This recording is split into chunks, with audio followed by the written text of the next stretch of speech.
Limerence is that feeling of longing for one who does not return your love. Do you believe that Jesus cannot dwell in sweet, aching limerence? Limerence is worst or best, depending on how you look at it, when it takes you by surprise, when you're unprepared for it. I was taken unprepared by limerence recently. I was watching The Umbrella Academy, a really rather preposterous show based on a comic I read some years back. Now, I know as I read the comic, as I watch the show, that The Umbrella Academy is no less riddled with our lie culture than any of the stories we have come up with throughout our shared history of self-amnesia, self-polarization. But the show is a preposterous adaptation of a preposterous comic, and I was in the mood to entertain a preposterous story for a while, so that I might be entertained and distracted for a time. And so, I allowed myself to be taken by surprise. 5 is a man in his 50s who is now trapped in the body of his teenage self. Lila is a crazy woman who may possibly not be crazy. In this preposterous story, they get lost in a subway together for 7 years. A subway in which all of the stations lead to the same moment in time, but on a different timeline. They spend 7 years together, trying to find their way back home, and inevitably perhaps, along the way, they fall in love. And they shouldn't fall in love. They've never shown any interest in each other before, and Lila is already in love with Diego back on their timeline, who she has children with. But it's 7 years, just the two of them, fighting for survival together, fighting for their sanity together, each seeking the solution to their shared problem. They fall in love, and it's real. They get to see each other more rawly and authentically than Lila and Diego ever got to see each other. It turns out that they are genuinely compatible. But when they do at last find their way back home, Lila is faced with the reality of her children, her family, her whole life and theirs too. And in the heat of the moment, she tells 5. It's over, 5. 5 is not returning to a partner and children of his own. 5 has just been lost in a subway for 7 years, with a woman that he came to love. It is at this point, where 5 returns on his own to the subway, and a dreamy, melancholy song that I don't know begins to play, that I find myself suddenly taken unprepared by tears of limerence.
It's not difficult for me to relate to Five and his own peculiar, sweet, aching limerence. I too am a man in his 50s who feels like a teenager, stuck here in this timeline through no fault of his own, beyond those choices he does not remember making. I too found love because I wasn't looking. Now my limerence story should have ended there after I had stopped crying. But I went looking for the song because I felt so moved by it, and this led me to more tears. Firstly, I discovered the song was from Noel Gallagher.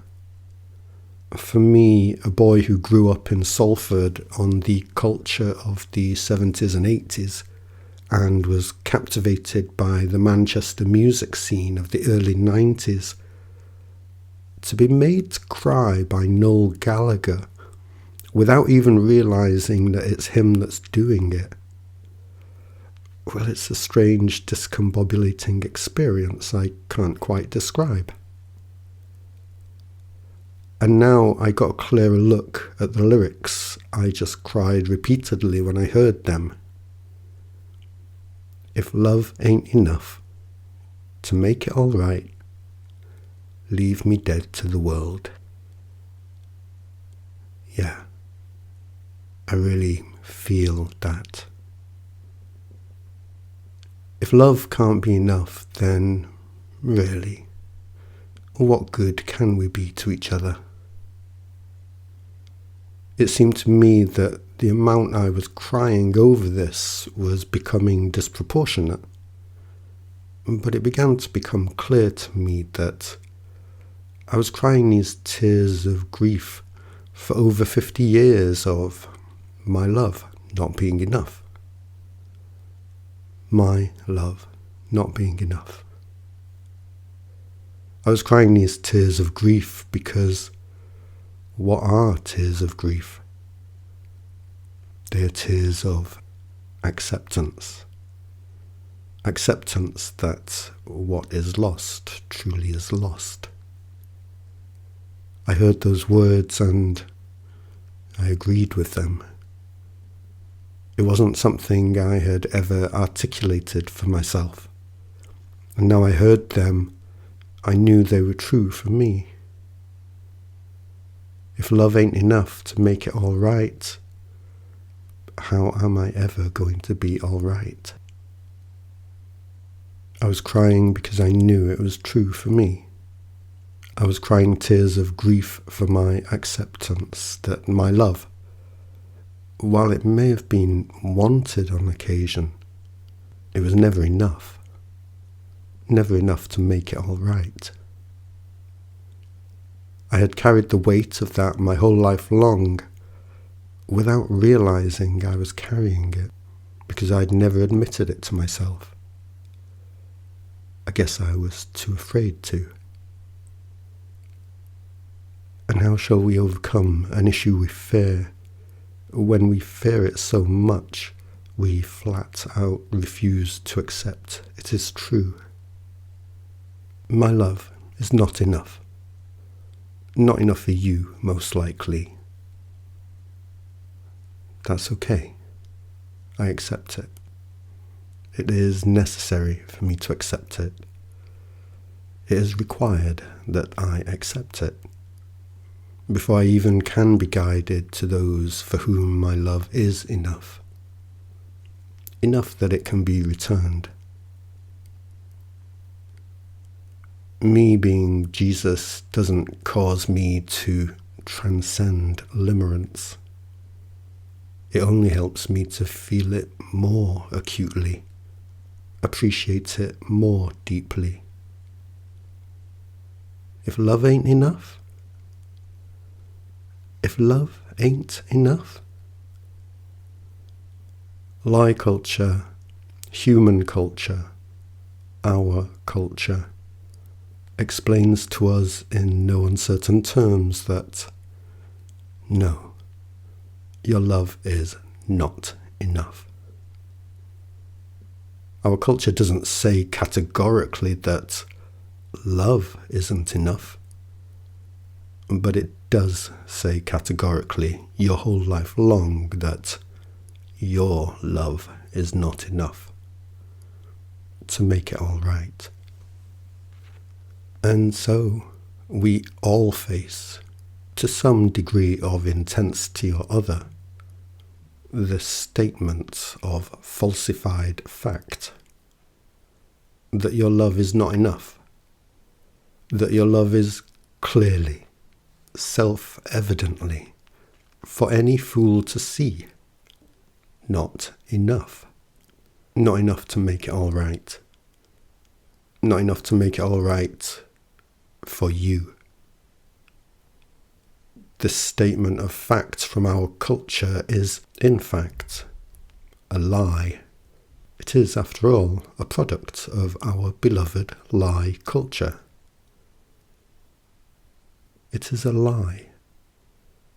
But that does not take away from the lived experience we all share of being told that lie over and over again by an entire world, by an entire global culture. I cry tears of limerence for those in this world that do not see. My love is enough, because they do not see that their love is enough. They owe themselves the great apology. You owe yourself the great apology. My dear, darling self, the only reason my love was not enough all those years was because I did not love you enough. My dear, darling self, who has never left my side and never will, and only longs for my love and approval. I am humbled by all you give me, all you do for me, all you make possible for me. You do have all my love, and more. In truth, in eternity.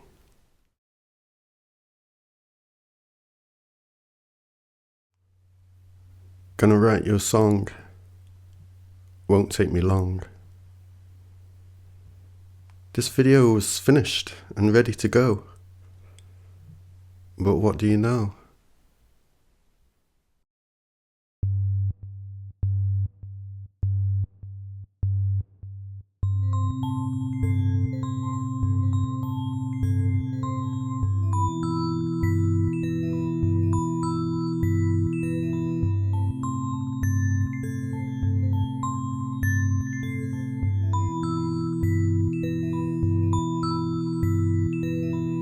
Though she doesn't know, her heart's on her sleeve.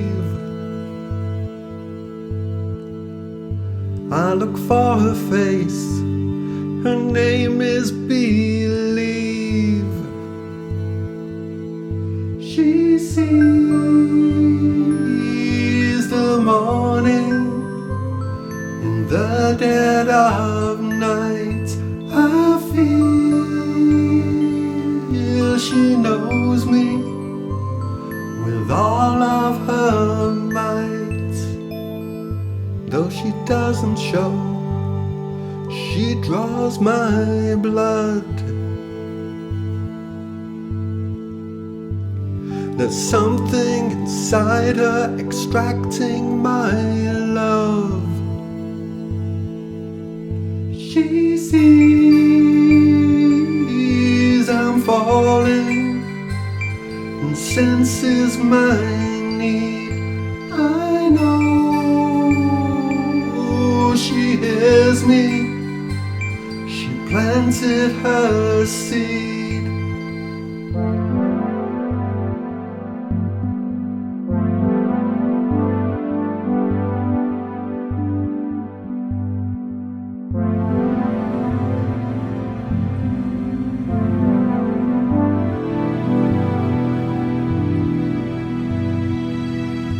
She knows how to dance, knows how to fight.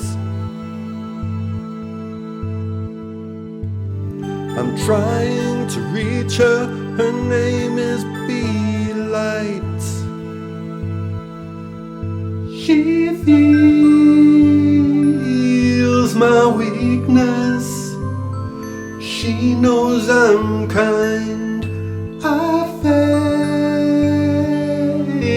I falter, but she doesn't mind.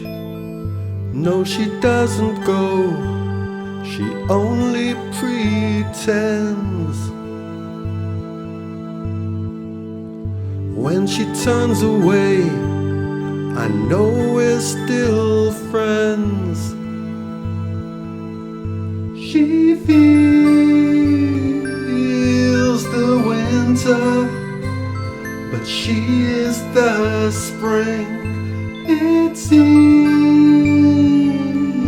I'm wanting the healing she brings. Hear me, I wrote you this song. Believe, didn't take too long. I know your feelings are strong. I know your name is Belong.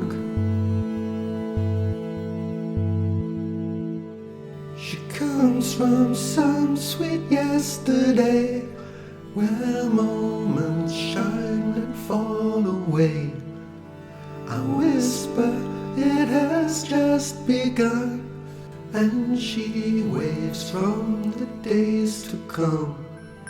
She comes from some sweet yesterday, where moments shine and fall away. I whisper, it has just begun, and she waves from the days to come.